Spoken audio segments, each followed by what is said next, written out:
Welcome, wayward travelers, to the Scarlet Tavern, where stories are told in candlelight and truth is chased like spirits in a bottle. Tonight, we're stepping away from murders, conspiracies, and unsolved mysteries to explore a different kind of question. One that has sparked conversations at gaming tables, in convention halls, and across online communities for years. Dungeons and Dragons has become one of the most diverse and inclusive hobbies in the world. But why? Is it simply a game that welcomes everyone? Or is there something deeper in its themes that resonates with LGBTQ plus players? Tonight, we'll explore found families, chosen identities, self discovery, and the unique magic that happens when a group of strangers sits down around a table and becomes something more. So grab a drink, take a seat, and join us as we ask a surprisingly complicated question. Is Dungeons and Dragons queer at its core? This is Scarlet Tavern. All right, so taking a little break. Ben is gone away at drill. He comes back in a few days, but at the time of this recording, he's not here. So we figured we'd do these because he wants to be involved in the stuff that we are talking about for that. So yeah. Don't worry, listeners. I made sure that the script was really short, Yeah. so it wouldn't become a 2-hour podcast. So with this is I had these topics when we were still doing our D&D stuff, but I mean, we're still D&D players even though we're not playing it every week. And I think that this is really important question. First of all, happy Pride Month for everybody listening. It's why I also put this for this month. We should have done rainbow. Our backgrounds is rainbows. Yeah. And then the next topic that we're going to do next week will fall also with the other thing that's celebrated this month, which is Men's Mental Health Month. So both of those are this month. So we kind of are touching on both of those in the world of D&D. But the big, again, this whole thing is D&D queer at its core. And we're gonna get into kind of all the different aspects of it. Some people may say yes, some people may say no.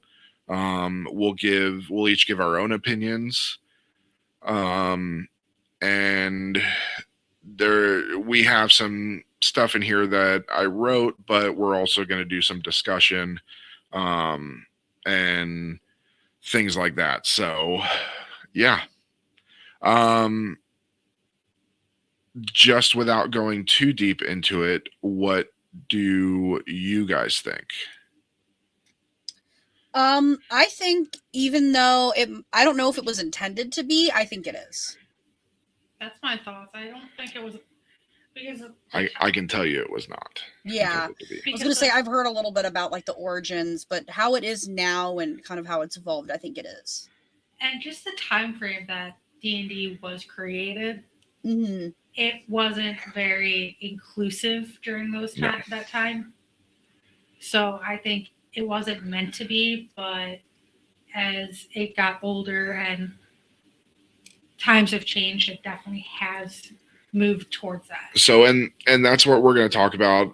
We'll talk about the history of D&D a little bit. We're not going to go fully in depth because we do have a episode that we did on Gary Gygax, that you can go check that one out. We did that a couple months ago, talking about the founding of D&D and all of that and the downfall of his company. But in my opinion, is D&D itself is not queer at its core. It's the community that makes it that way. It's because I can run a game that has no queer tendencies into it. And again, we're going to get into the design of it, but it came from Warhammer.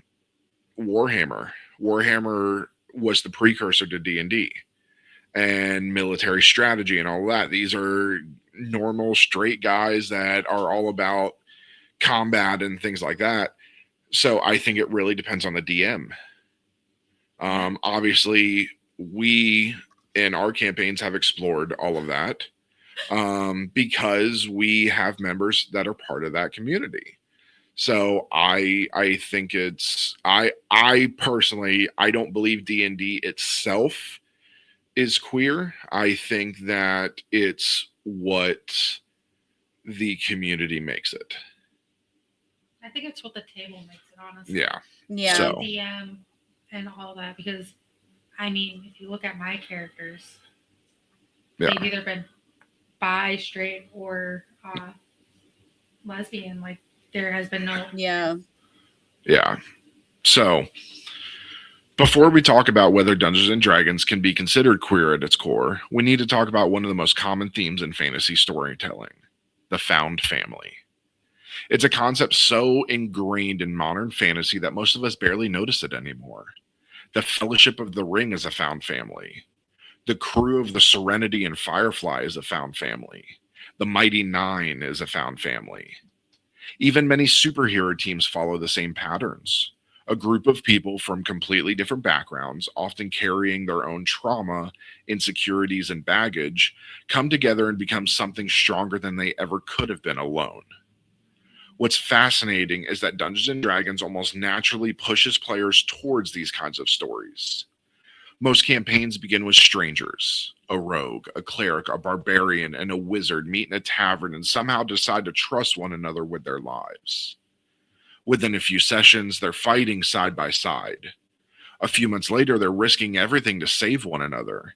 By the end of a long campaign, many groups have developed relationships that feel more like family than friendship. I just want to interject. I still love you, Ellie, and I'm sorry about Safi. Um, That literal third sentence.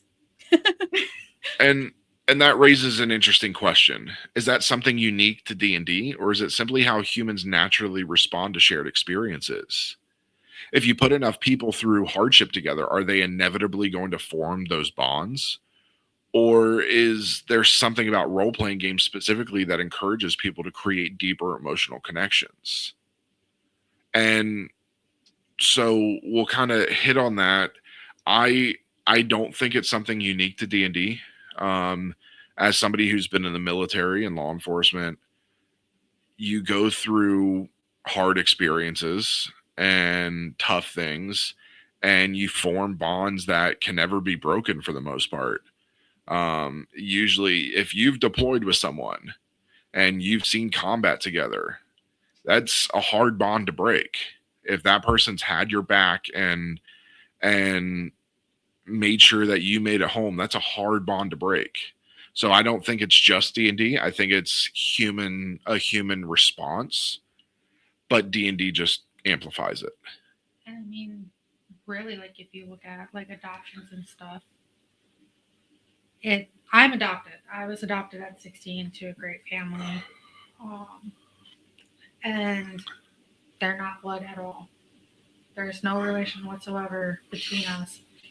But and then I have 3 younger siblings, and they were adopted to different families as well, and all of us just make up one big family.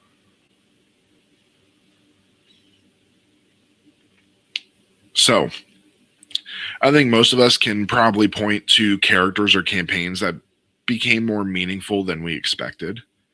Maybe you've played in a game where the party genuinely felt like a family.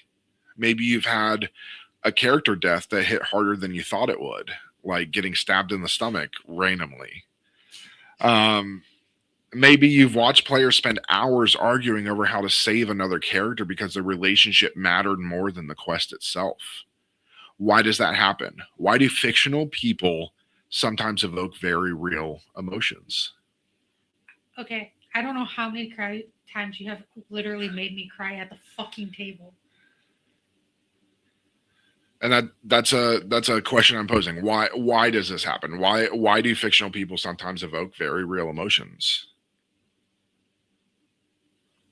I think it ties into just empathy in general. I think that the way we've evolved to be empathetic just doesn't understand reality versus non-reality. Yeah, and I think You know what I mean? and like comfort characters, like from Mm-hmm. TV shows and books and stuff. You just like you've grown so much with the series that when you hear I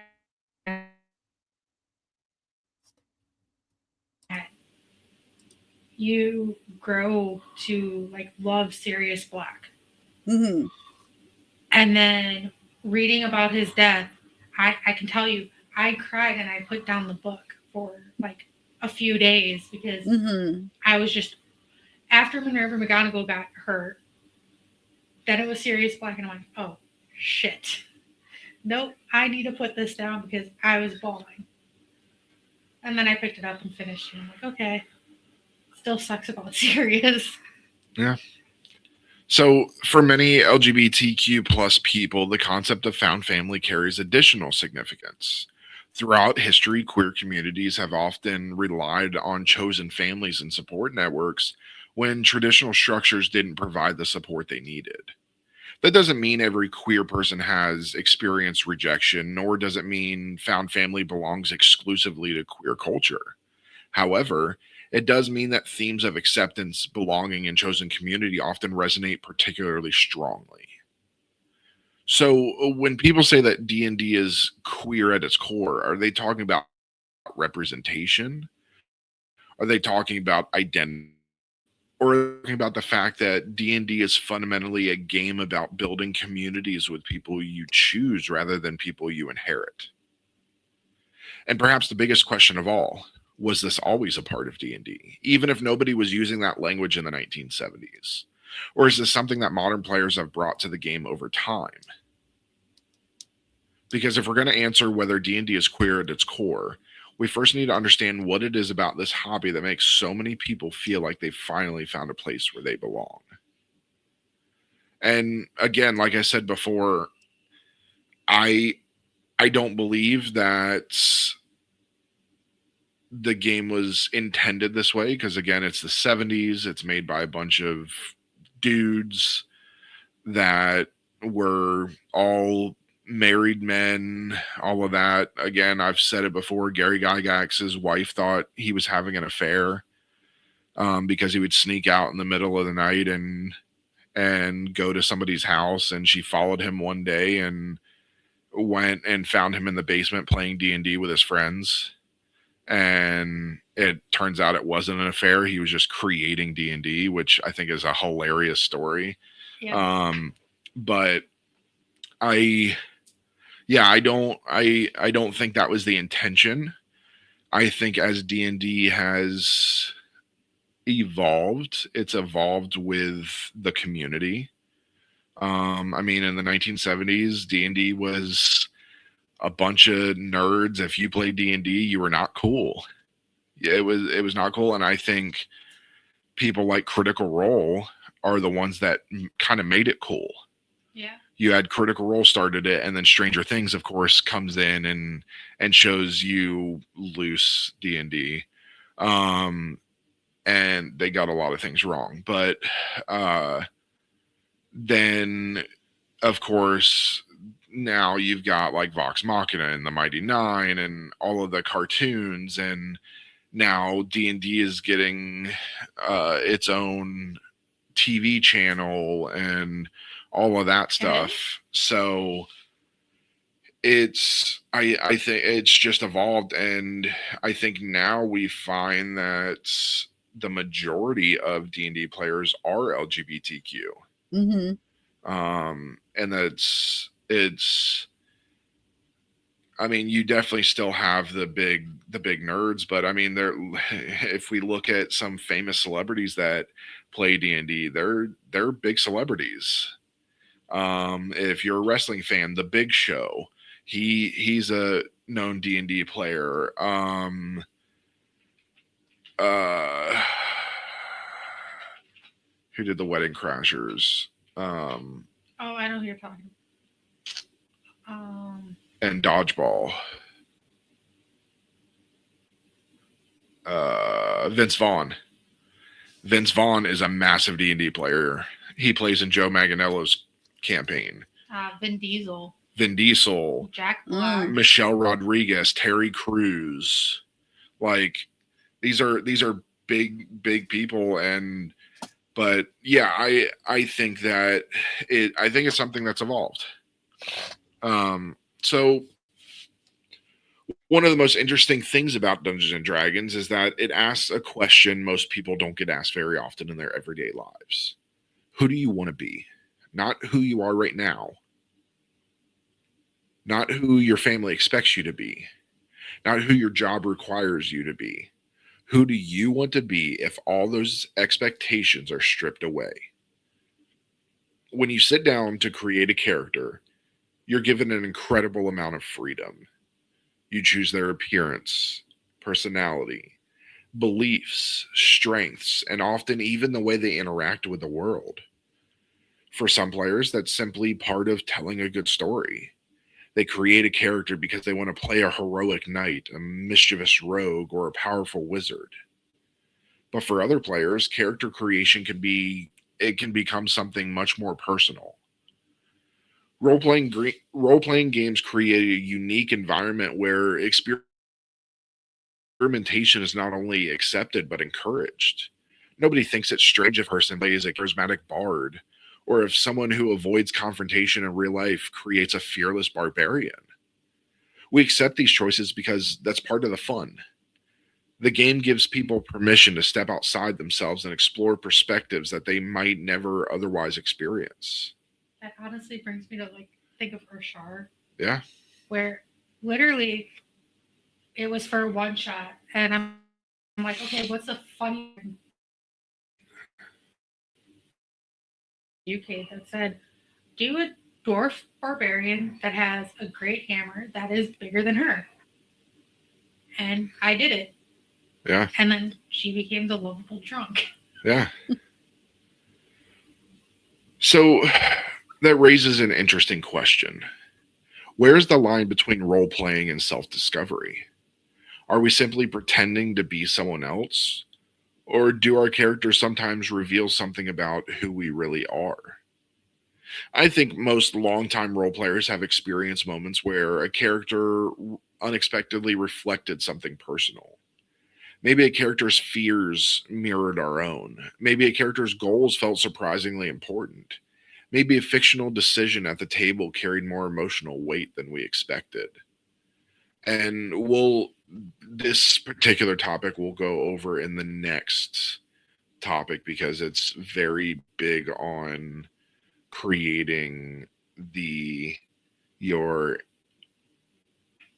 antithesis almost using your downfalls to create a character to help you work through stuff. Almost everybody does it. And again, we'll touch on that a lot more on the next topic. So, for many LGBTQ plus gamers, this aspect of role playing has been particularly meaningful. Over the years, countless players have described tabletop gaming as one of the first places they felt comfortable exploring parts of their identity. Some experimented with different genders through characters long before they were comfortable discussing those feelings openly. Others explored relationships, social roles, or ways of expressing themselves that felt safer in a fictional world than in real life. The gaming table became a place where questions could be explored without requiring immediate answers. And I think it's important to note, like, this has happened in video games too. You get RPGs where you can choose to be whoever you want. Obviously, we can say Baldur's Gate because that's obviously D&D.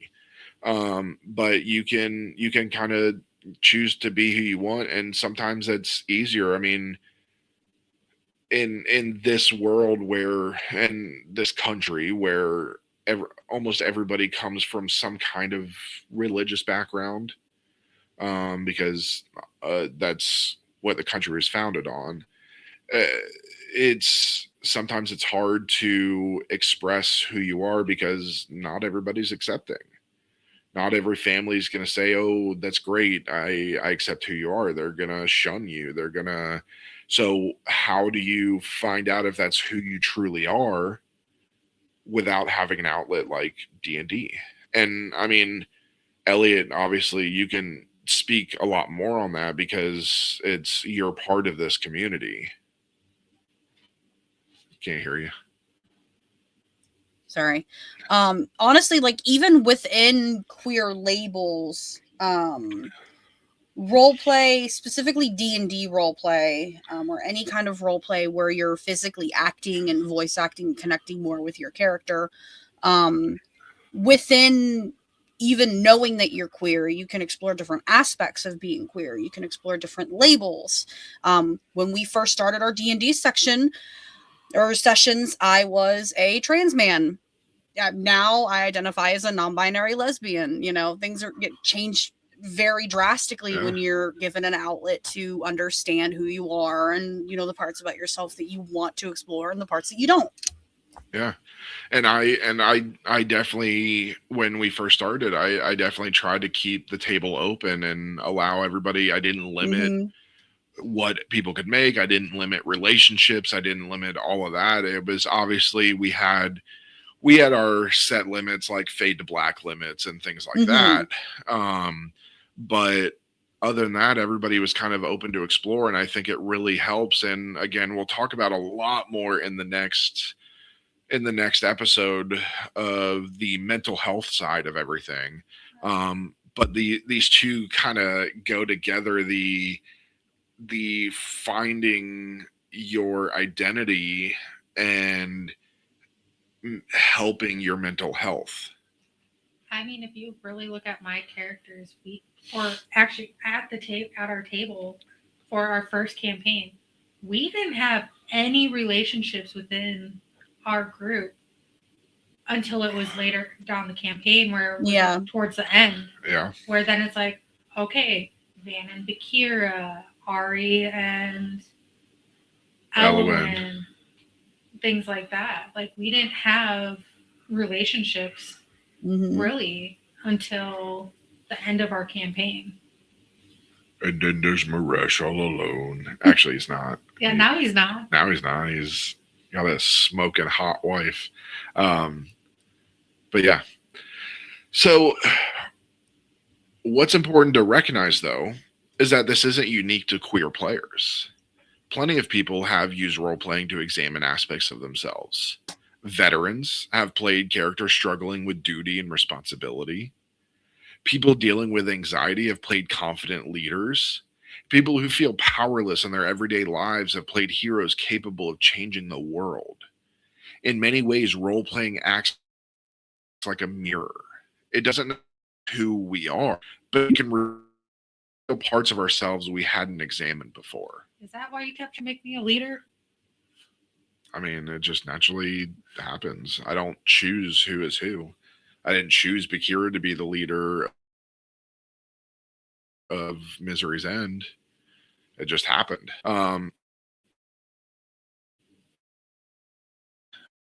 Who the leader? So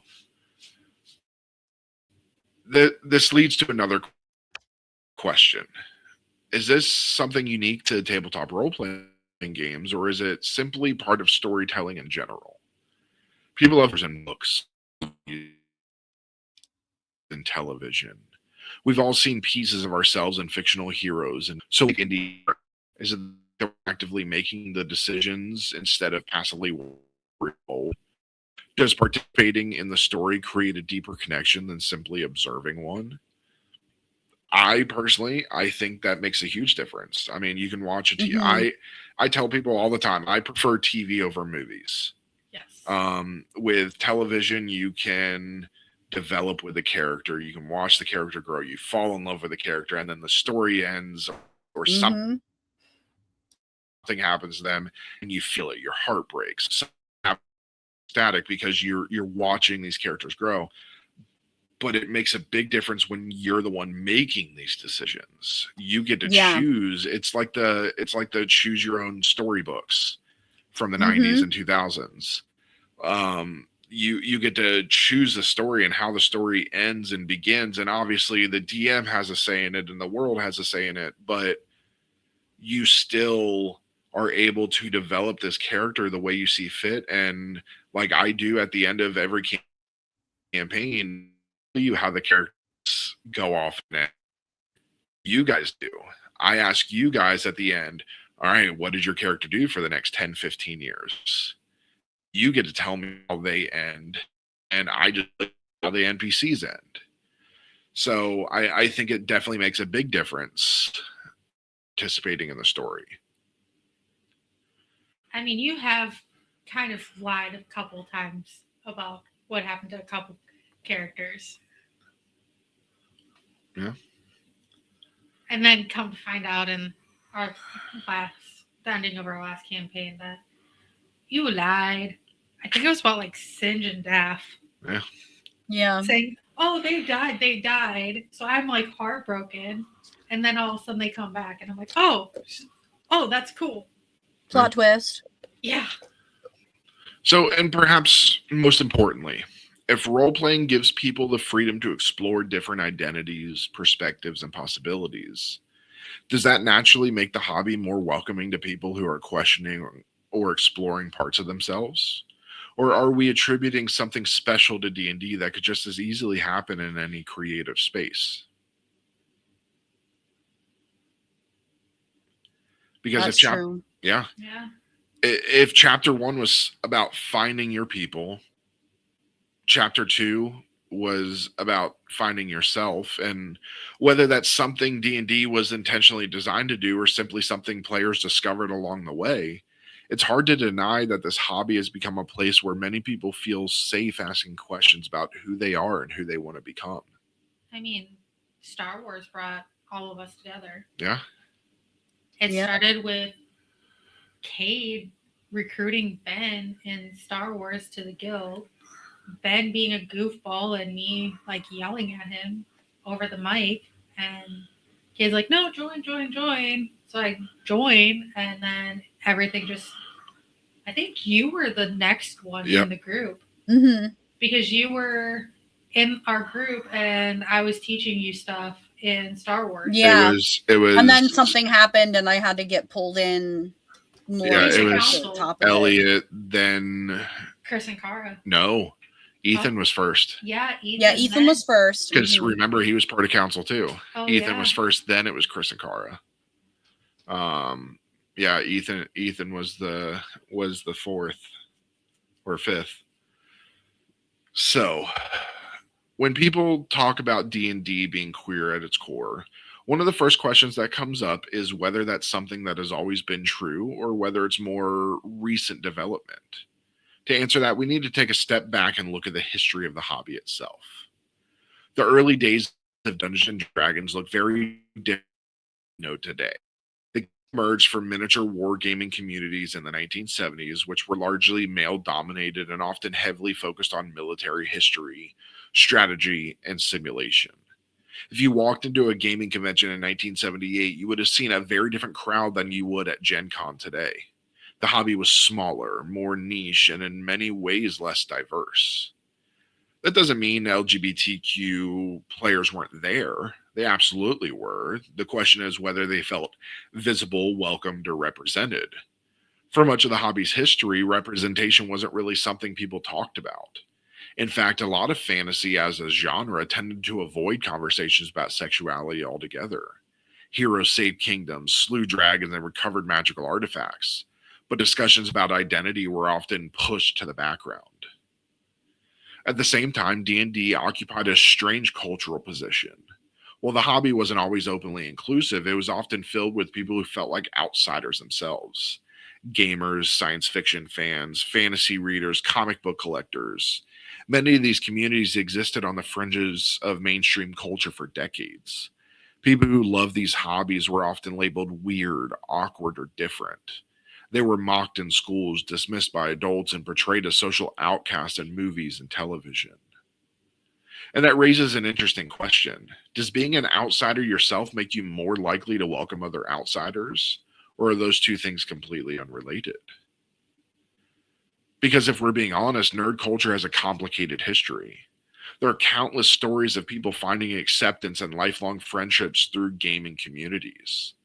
There are also stories of gatekeeping, exclusion, and hostility towards newcomers. both of those realities can exist at the same time. The gaming community has never been a perfect utopia, but it has also never been the hostile wasteland some critics describe. And I really think it's the side of the gaming community you're on.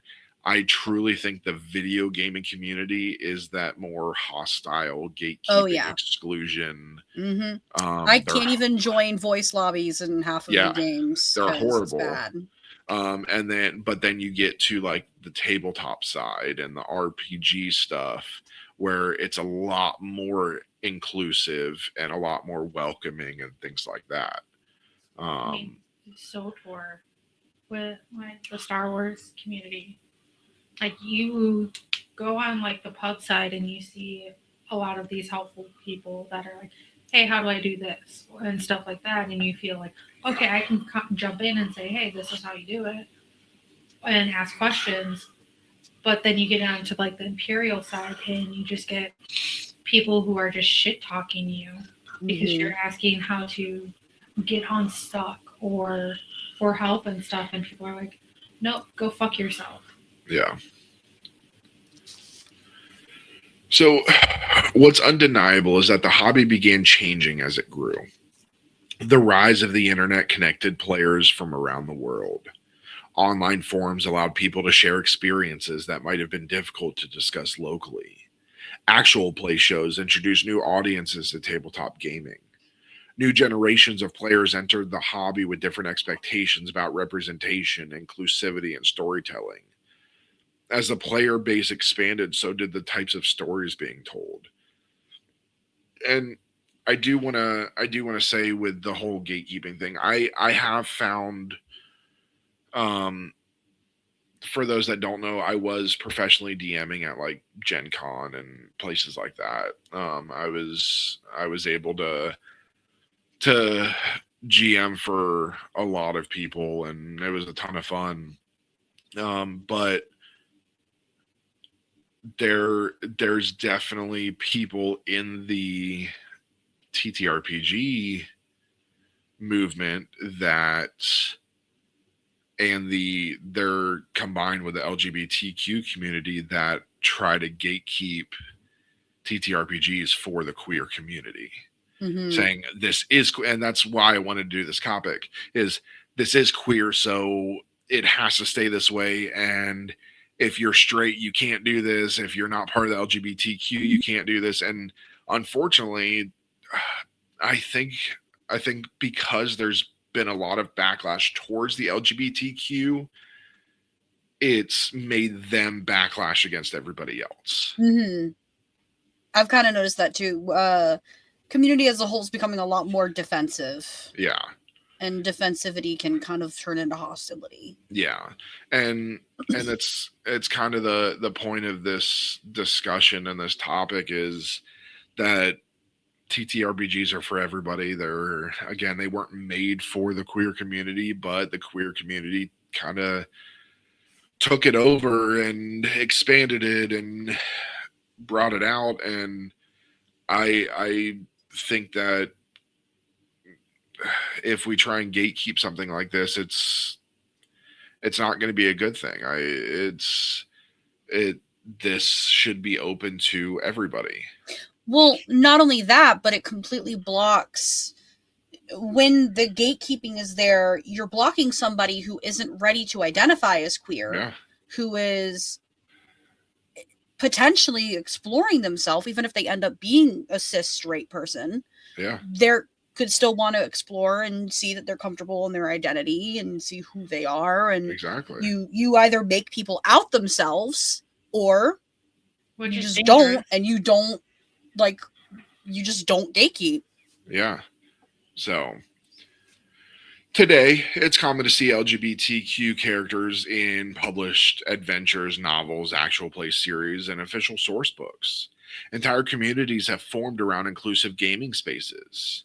For many new players, this feels completely normal. They entered the hobby after these changes had already begun. For older players, however, the transformation can feel dramatic because they remember a very different era of tabletop gaming. And that leads to another important question. Did D&D itself become more inclusive, or did society become more inclusive and bring those values into D&D? In other words, are we looking at something unique to tabletop gaming, or are we simply seeing the hobby evolve alongside the broader culture? I think evolve. I feel like it's kind of a little bit of both, Yeah. to be honest with you. Okay. I think there's a strong argument that it is a little of both. Society changed, certainly. Conversations about identity, representation, and acceptance became more common across nearly every form of media. But tabletop role playing games are also uniquely adaptable. Unlike a novel or a movie, a role playing game changes every time it reaches a new table.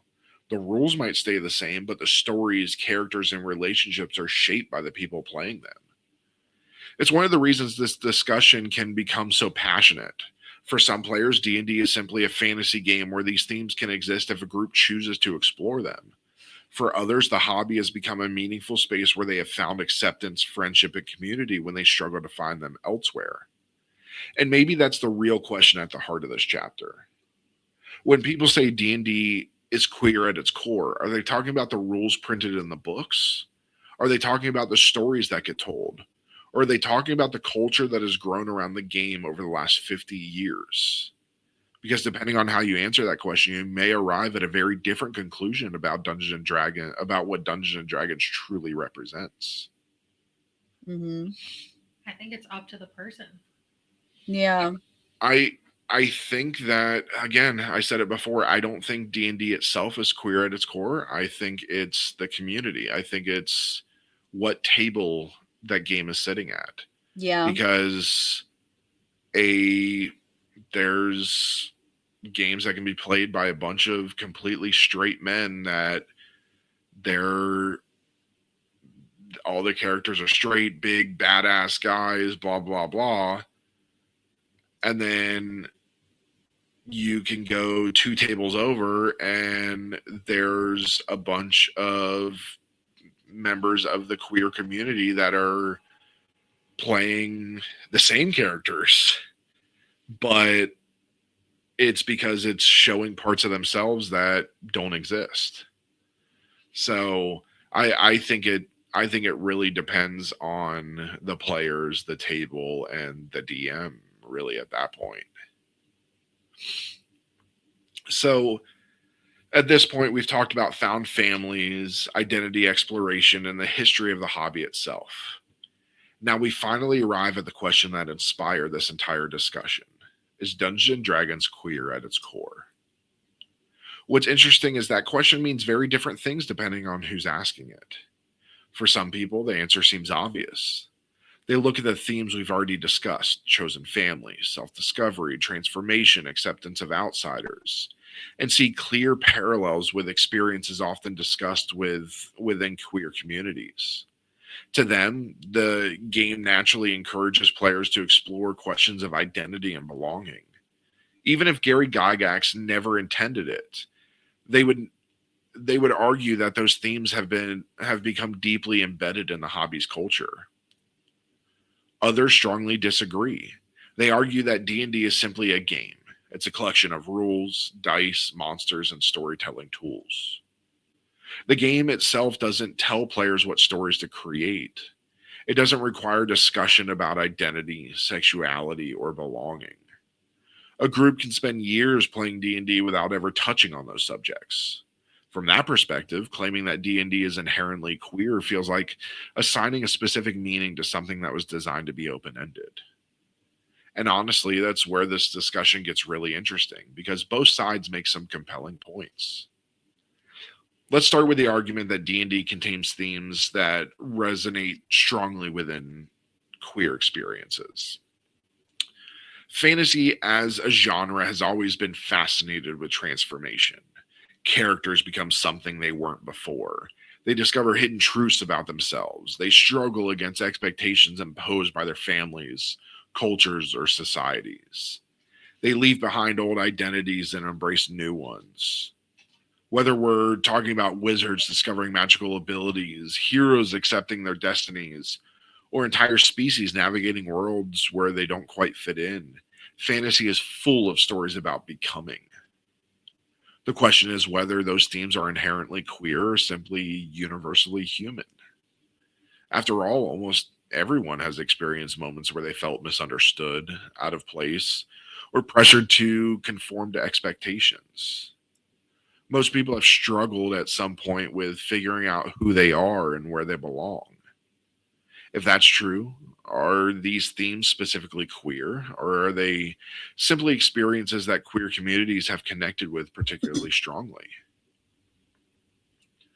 The discussion of found family creates a similar debate.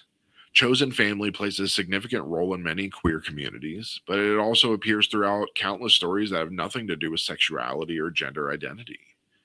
Soldiers form found families, first responders form found families, sports teams, gaming groups, military units, and close friend circles often develop the same dynamic as we have. Does the presence of found family make a story queer? Or does it simply make it human?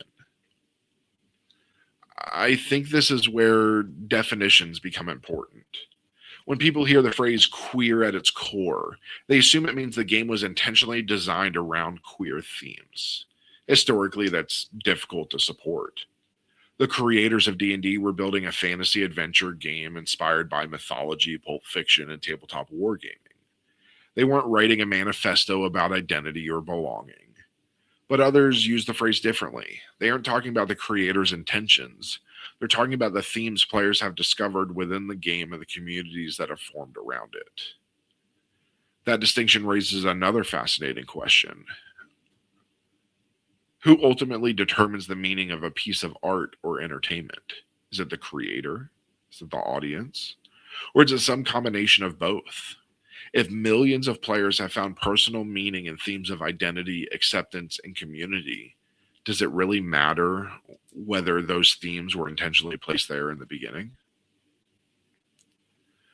There's also that reality that D&D has become many different things to many different people. Some groups treat it as tactical combat and dungeon crawling. Others focus almost entirely on role playing and character relationships, as we did. Some campaigns revolve around politics and intrigue. Others are little more than an excuse to hang out with friends on a Sunday night. The same rulebook can produce wildly different experiences depending on who's sitting at the table.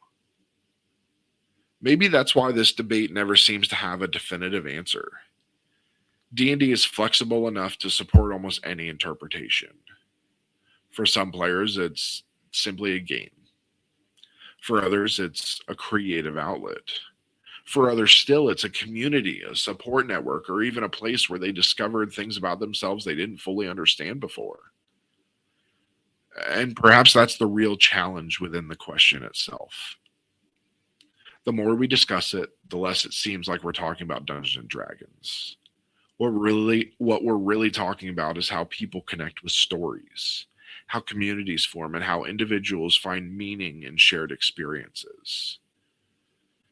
So maybe the question isn't whether D&D is queer at its core. Maybe the better question is why so many different people from so many different backgrounds see pieces of themselves reflected in the same game. And if two people can sit at the same table, play the same adventure, and walk away with completely different interpretations of what the game means to them, does that make either one wrong?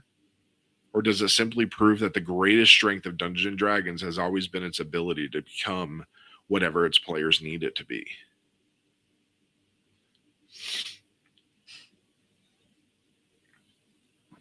So, as we've worked our way through this discussion, we've looked at found families, identity, the history of the hobby, and the arguments for and against the idea that Dungeons and Dragons is queer at its core. What's interesting is that we haven't really arrived at a simple answer, and honestly, I don't think we were ever going to. Part of that is because D&D has always been larger than its creators. Like any long-running piece of art, it has grown, changed, and evolved alongside the people who engage with it. The game from the 1970s isn't exactly the same one played today. The rules have changed, the settings have changed, the community has changed, Most importantly, the people sitting around the table have changed. Every generation brings new perspectives, new experiences, and new stories to tell. What strikes me most about this conversation is how often it comes back to belonging. Whether we're talking about queer players, veterans, nerds, outsiders, introverts, creatives, or anyone else, there seems to be a common thread running through all of it. People want a place where they can be themselves. They want a place where their ideas are welcomed, where their contributions matter, and where they feel connected to something larger than themselves. In many ways, that's what a good D&D table provides. It creates a space where people can tell stories together, a space where differences become strengths instead of barriers, a space where trust, cooperation, and imagination are valued. That's not unique to D&D, of course. You can find those in sports teams, churches, military units, gaming guilds, volunteer organizations, and countless other communities. But there's something special about gathering around a table and collectively creating a story that belongs to everyone involved. And that brings us back to the original question. Is D&D queer at its core? Some listeners will probably say yes. Others will probably say no. Some may think the question misses the point entirely, and that's okay. The goal of this conversation was never to declare a winner or settle a debate. The goal was to explore why so many people connect so deeply with this hobby and why it continues to mean so many different things to so many different people. Maybe the reason this discussion exists is that D&D is ultimately a reflection of the people who play it. The game gives us dragons, dungeons, magic, and adventure, but the players provide the heart. They provide the friendships, the conflicts, the laughter, the triumphs, and the moments that stay with us long after the campaign ends. The stories may be fictional, but the relationships often aren't. As you guys keep reminding me about Safi and all the characters I have killed Yeah. in our campaigns. If there's one thing Dungeons and Dragons has taught generations of players, it's that no great adventure is meant to be faced alone. Every hero needs companions. Every quest needs a party. Every story becomes richer when it's shared with others. Whether you view that through the lens of found family, community, friendship, or simply human connection, it's difficult to deny that those relationships are often the most meaningful part of the game. So perhaps the most important question isn't whether D&D is queer at its core. Perhaps the most important question is why so many people, regardless of who they are or where they come from, continue to find a home around the table. And maybe the answer is simpler than we think. In a world that often asks us to fit into neat categories and predefined roles, Dungeons and Dragons offers something different. It hands us a blank character sheet and asks a simple question. Who do you want to be? And then, just as importantly, who do you want to adventure with? So before we hit our conclusion, thoughts?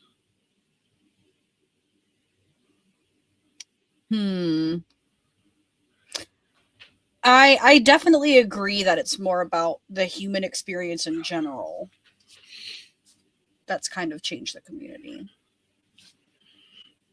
Yeah, I think it's the human experience and just the changing of times where now it's more inclusive than it was 50 years ago when D&D was first created.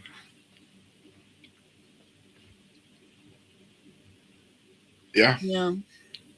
I agree.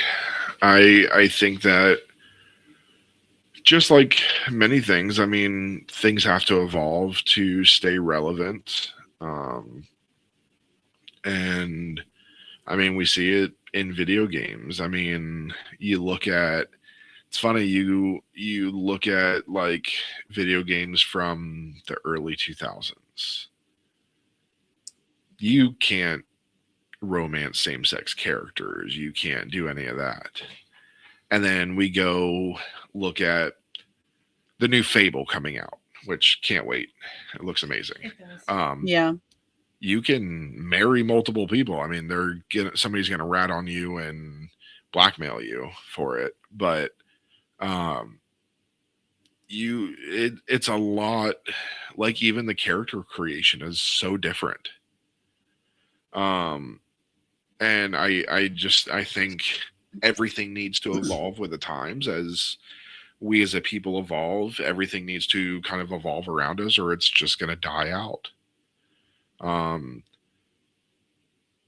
and like I said, the LGBTQ community kind of took over a lot of D&D, and I think that's because of finding the safe space and finding this is where they've kind of found themselves. But I think the queer community also needs to be careful that they don't become the people that they despise. Can't gatekeep this amazing game that let you explore yourself, and you're not letting other people explore themselves, because then you're just becoming exactly who you don't like. So throughout tonight's discussion, we've explored found family, identity, belonging, and the unique role Dungeons and Dragons has played in the lives of so many people. We looked at the history of the hobby, the arguments on both sides of the debate, and the reasons why this simple tabletop game continues to inspire conversations far beyond character sheets and dice rolls.